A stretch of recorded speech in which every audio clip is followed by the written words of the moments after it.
I finished law university, I have a law degree. Then I also did a real estate agency diploma. So my original plan was being a lawyer and having a real estate agency. When I flew in and watched the first game, I was on my phone, I was like, okay, when is the next flight going back? Because this is not going to work here. So the team was dead bad. We could find a group of people that you can actually work with. So we say, okay, we have to bring them into next season, make a few personal changes and then build from there. And this process has been a lot of fun. If you have to sacrifice something, for me, I'd rather sacrifice size, maybe age, maybe experience, but I don't want to sacrifice character, personality, work ethic. 欢迎收看《台篮吃瓜第一品牌》，我是你的主持人 PLG 的英文主播 Ryan， 跟我一起来访问我们今天的贵宾是民视的英语新闻记者杨怡安 Stephanie。 Hi everyone, welcome to the show. Today we have a very special guest with us, the coach of the Ghost Hawks, Raoul Korner. Welcome to the show, Coach. Thank you very much. Hey Coach, so the Ghost Hawks as a new team in the Plus League wanted to make some noise. You got off to a 1-3 start, but now have vaulted into second place and just concluded a really tough stretch of games. Now you can breathe a little bit, hopefully we have a good conversation. Can you start by introducing yourself to our audience? Well, ni hao. My name is Raoul Korner. I'm born and raised in Vienna, Austria. As you said, I have my first full season with the Ghost Hawks right now, and I'm very excited to finish up the season strong, and I'm also very excited to be with you guys here today. I know you coached in several countries around the world, and this is your first stop in Taiwan. Can you tell us a little bit about how that's been so far and kind of your goals as the head coach? Well, I mean, it's been a great experience so far. It's totally different from what I'm used to. I've coached for 25 years professionally right now. Started out in Austria, in my home country, and worked with the youth for many years. And then at the highest level in Europe, in Germany for 10 years in a very competitive league. And it's different. It's definitely different. The basketball is different. The culture is different. As a coach, you're not only responsible for basketball, it's also about leading a group of people, and every nationality has its special things, and every person had its special trigger point. So that's the biggest challenge for me to get used to the culture, at the same time to turning a program around, because the Ghost Hawks have not been successful last year, and there were a lot of things that needed to be changed. And my job is basically to change this and to install a winning culture into the club and make this sustainable, not just a one-time thing. I'm really excited to get going. You know, before we dive into the basketball, I actually wanted to ask you more of the personal side. The first time, I believe, coaching outside of Europe. So what kind of personal sacrifices does that involve? But at the same time, what have you told your family and friends back home, and what have they given you in terms of feedback about what they see through the television or phone monitor when it comes to the Plus League basketball brand? Well, first of all, what they see is great weather and excellent food. This is the main thing that they see, which is also what they envy me for. On the other hand, what am I giving up? I mean, every time you're away from home, you're giving up something. On the other hand, I've coached 11 years in my home country, and even there I was not in Vienna the whole time. And if you're a professional basketball coach, you cannot stay in Austria. In Austria is a smaller country. Austria is beautiful and wonderful, but basketball is not the main thing in Austria. So for me, it was clear as soon as I decided to become a professional basketball coach that I had to move abroad. And whether I coach in Holland or Germany or here in Taiwan, at the end of the day, it's away from home. The big difference here is that I don't understand the language. I cannot even read things. Sometimes that's a good thing. So whatever they write in the newspaper, whatever you guys say about me, I don't understand. And sometimes that's also a good thing for a coach, because you can really focus on like your team and what you want to do. But it's different. It takes adjustments, and of course it also takes sacrifice. What would you say is the most memorable experience so far as a head coach? Maybe I have to go back a little bit. I've been coaching basketball since I was 15 or 16 years old. So since you don't grow up in Austria as a potential basketball coach, I wanted to be a lawyer. So I studied law, and I finished law university. I have a law degree. Then I also did a real estate agency diploma. So my original plan was being a lawyer and having a real estate agency next to it or with it. But then when I was 25 years old, I got the offer of becoming head coach in the club that I was building up. So I built up the whole youth program there. And all the first division players there were suddenly in the first team. So they said, hey, listen, these are all your players, why don't you take over? But I was younger than most of the players that I coached because I was 25 years old. So back then I was the youngest head coach in Europe at first division level. After doing this for 23 years and coaching national teams during the summer, it was like always a 12-month thing. So in 23 years, I do not remember having 1 week of vacation. So I really felt after 23 years, I need a break. And I wanted to take the whole year off. What I didn't know is that I couldn't. And then this call came up from my agent, and he was like, listen, there's a team in Taiwan that's looking for a head coach. Are you interested? And I was always interested in the Asian culture. I always told my agent, look for the Asian market. I want to get there.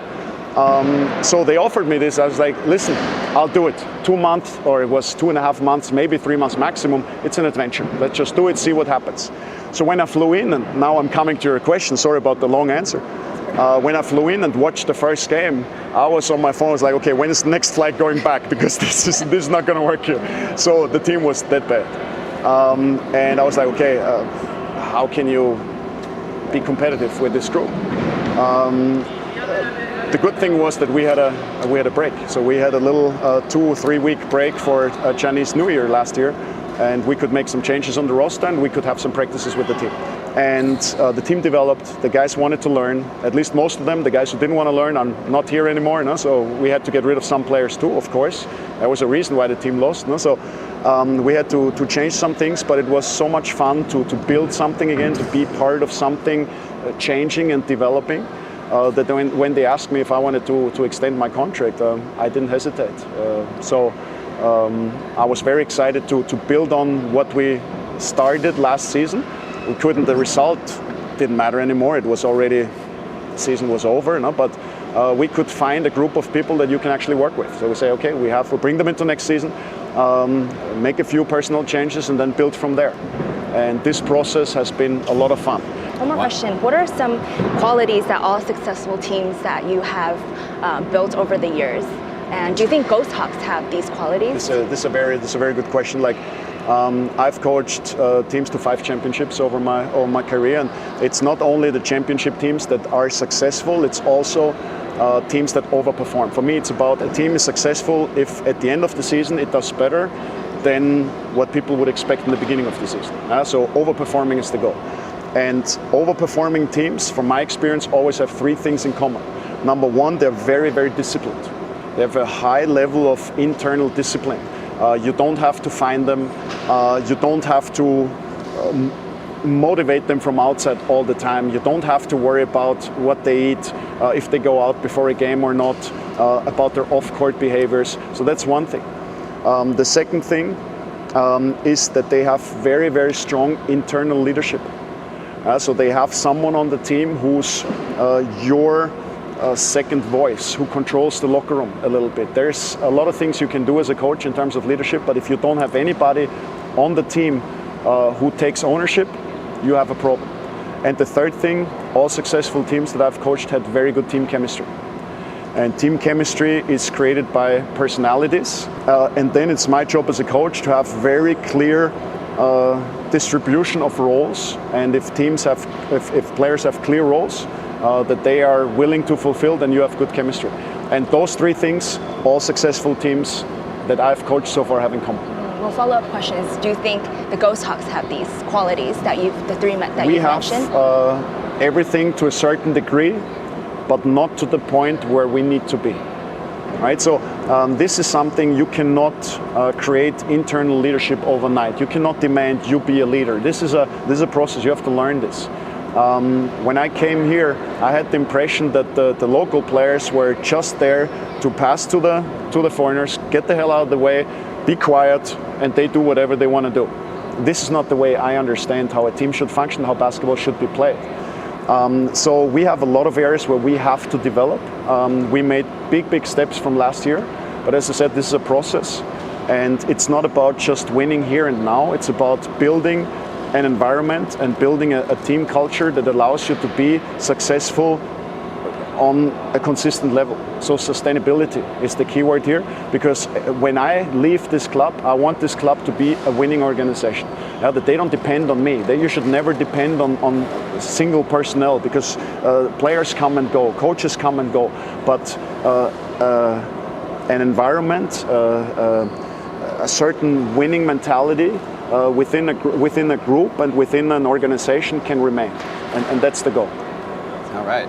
Well, it sounds like you made quite an impression on the team and through that early stage of the process. I wanted to ask you, and we'll drill down on individuals as we go along, but was there players that stood out to you in terms of the way they came to work, their work ethic, and their attitude toward being a professional basketball player on this Ghost Hawks squad?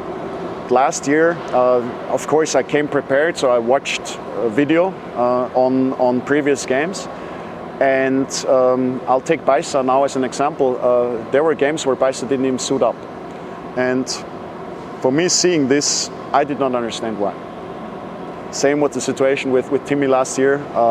Every time he was out there, he actually did something good, but he just didn't have a role. So I felt like, okay, where are the players who could play my style of basketball and could have that type of work ethic that I need everybody to have?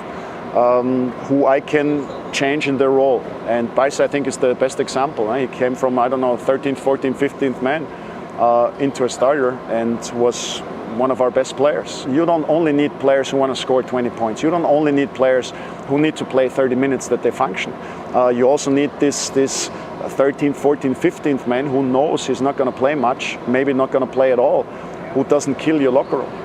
I always like to have the analogy of a wristwatch. You have those pointers that everybody sees, but then you have those little wheels behind and the little mechanics behind that nobody sees. But if you take those out, the watch doesn't function anymore. And this is how a team works as well. Some things are shown to the outside and some things get the credit and some players don't, but they're just as important. In terms of the imports, can you tell us a little bit about how you help them position in the best way? I know there's these imports.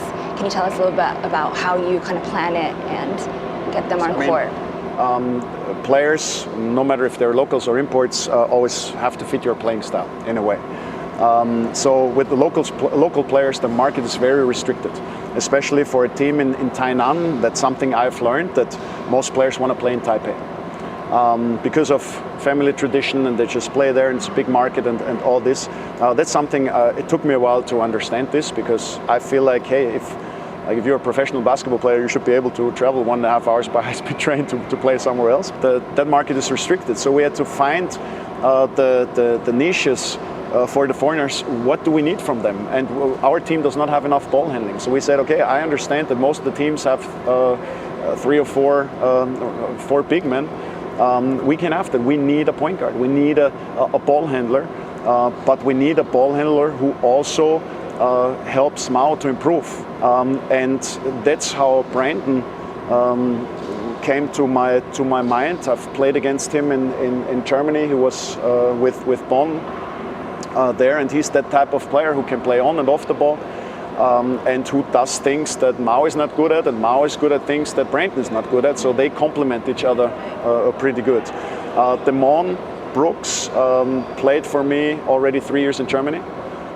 We had a lot of success together. We made the playoffs with a team that was actually supposed to go down to second division. We made the playoffs. We made the top 8 in the Champions League together, so we had some great success. And for Damon, it's on one hand, he's a very good basketball player, but he's an even better person. And he's that guy that can help you in the locker room to keep players calm when things are stressed out, to cheer them up when heads are hanging down. He's undersized, I understand that, But if he was 10 centimeters taller, we wouldn't talk about him because he will play on a much higher level for much more money. So if you have to sacrifice something, for me, I'd rather sacrifice size, maybe age, maybe experience, but I don't want to sacrifice character, personality, work ethic. Nick is high energy, big guy, inside-outside guy, someone who's played 3 years for the same club in Italy, in a very, very good league in Europe. I've seen him play in Europe. He's that type of player who just functions in a league like this because it's a tough matchup. Yeah, sometimes I call him the miracle worker. You don't expect it to go in and he puts it through anyways. Yeah, sometimes that causes me headache as well. But he's a very skilled player. And as I say, he's very, very versatile. And he's one of those bigs that functions in Europe. In some leagues in Europe, this type of player functions extremely well. And I figured that this league would also be like this. Shiga was also someone who worked with me already. He has very high experience on high level. I mean, he played with Luka Doncic on the Slovenian national team. They won a European championship.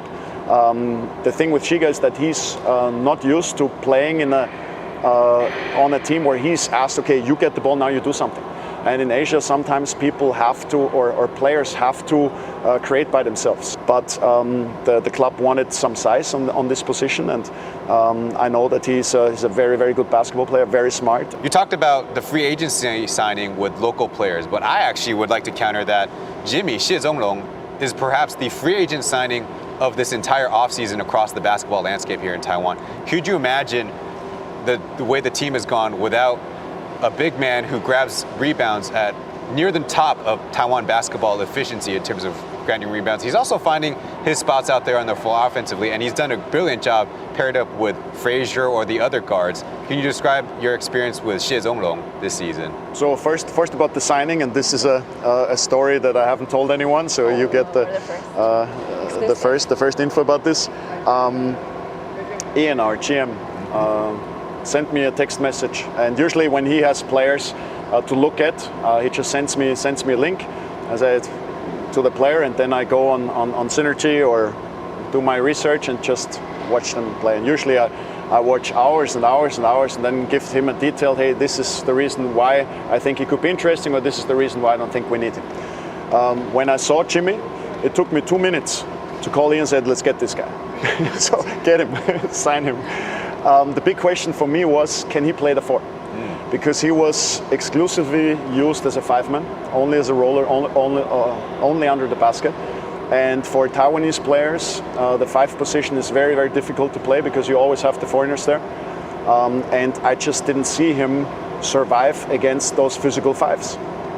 And the big question there was okay, can I make him a 4? And so when I first met with Jimmy, I told him, listen, this is the plan. I'm going to turn you into a 4.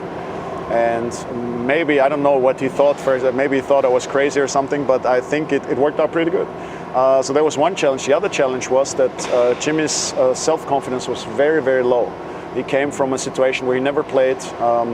He told me that he was not allowed to make mistakes. Whenever he made a mistake, everybody was on him. So he felt intimidated, and you could tell, like, whenever he made a mistake, his head went down. He looked at me. He said, "Jimmy, don't look at me. Like, making mistakes is part of the game, right? So hey, just play." Being a perfectionist sometimes is not great for professional athletes. So always tell players, don't try to be perfect. Try to be great. Let me follow up with a question, because in Taiwan, we love for guard play to be elevated. Obviously, from a physical standpoint, the players might be on the shorter side on the international basketball scene. And this player in particular has gone through highs and some of the lower periods as well, as a professional in particular. And that name I'm thinking is Gu Mao. And the reason I bring him up is because there's been some expectation placed on him. And I think, as you might agree, there's still more for him to grow, and there's also more that the fans can gravitate toward this kid who's not a kid anymore, but I still think that he could still have an astounding attraction for the basketball fan base. Then that might be even some guy that free agents and other players would see and say, I want to play with that guy, and might even make whatever team he's on that much of an attraction. Can you describe your relationship and the growth of Gu Mao and what projections you might have for him? Absolutely. So when I came to the team last year, Mao was basically a backup of another local player, and I think he was held back a little bit in his position. The thing with Mao is that he has a very, very high motor, and he has a high motor. He works hard. He always has a smile on his face. That's something you gotta love as a coach. So now it's about sometimes taking the foot off the gas pedal for him. So for him, sometimes it's important to slow down. He's so fast, and sometimes he's too fast for himself, too fast for his teammates. With Mao, it's about reading the game better, and this is some deficiency that I can see with many local guards here, that their ability to read the game, to understand not every open shot is a good shot. Not going 100% is not the right thing all the time. And there was a lot that he had to learn. There still is a lot that he has to learn. He has a very specific profile as a player. The first thing I did with him was say, hey, who's your favorite NBA player? And I don't remember who he said, but he came up with a player who's totally different from him. He said, Mao, it's nice that you have him as favorite player, but watching him is not going to help you. Like, he's 6'4", he can shoot the hell out of the ball and he will bully guys to the basket. That's not your profile. You're a paint-breaking point guard who's excellent in breaking the paint. You're not a great shooter yet. The shot is getting better, but teams tend to give you the shot more than the drive. And I gave him a name. I told him TJ Shorts. This is the player I want you to watch. So I gave him video on this player. TJ Shorts, a player who I know from Germany. Same size as Mao, same speed, lefty. Not a great shooter, but hey, great paint breaker, high energy, and he's one of the top players.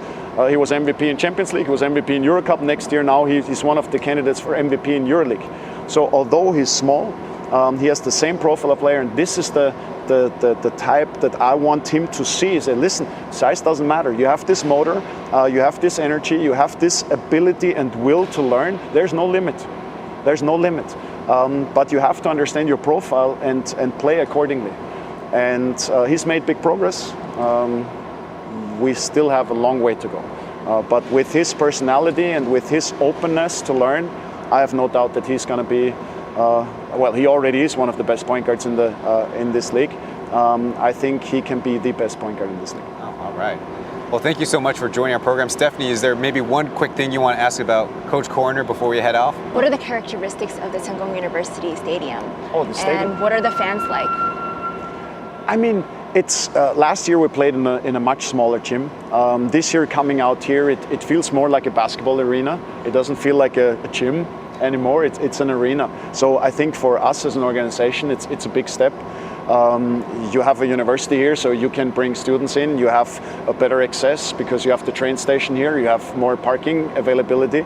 I just really hope that through the way that we play and through the way that the team is, because I think it's a fun team to watch, that we will bring more and more people in and get fans excited about basketball in Tainan, because basketball is not only played in Taipei, it's also played down here in the south, and we will do everything we can to get people excited and to make sure that everybody who comes to watch us once will come every time.